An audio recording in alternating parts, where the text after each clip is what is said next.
Our next speaker will be Brennan.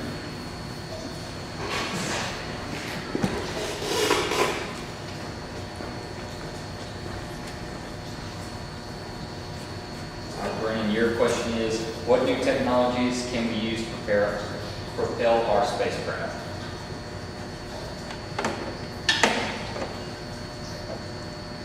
My name is Coclough. My question is, what new technologies can we use to propel our spacecraft? I guess one good one is what you talked about this semester, the scramjet engines.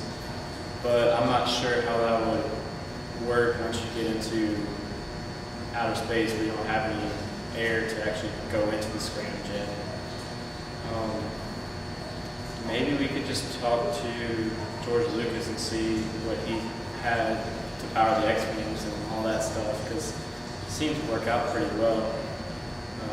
They're able to reach light speed and just to basically your average fighter jet.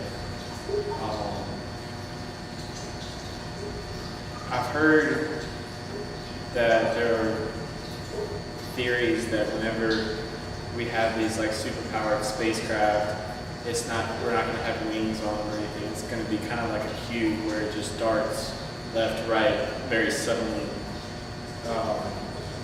Can't remember how they were talking about propelling it, but maybe in the future we can use some cold fusion to power them somehow, or nuclear maybe.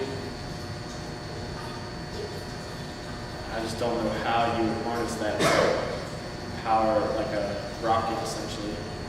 I'm sure there's new advances in chemistry where we can make some super element, put it in rocket fuel, and use that. Solar power would be a good one too, because even though you'd be way, say we go to Mars, we'd be very much further away from the sun than we are now. We could still somehow utilize that to propel a spacecraft. I'm not really sure.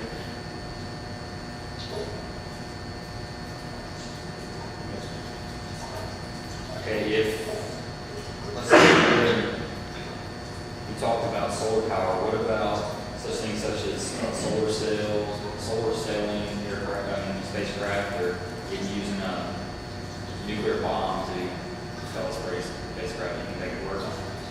The solar sailing, correct me if I'm wrong, is basically just putting up basically like a sailboat using the sun's power to push you. That would seem to work, except I feel like you need a really big sail, and it would be pretty slow. The nuclear bomb, once again, it could work, but you'd have to reinforce the crap out of the back if you're putting it on the back. But no one really knows how, well, I don't think many people know how a nuclear bomb is going to act in space. It could act completely different than it would on the Earth's surface.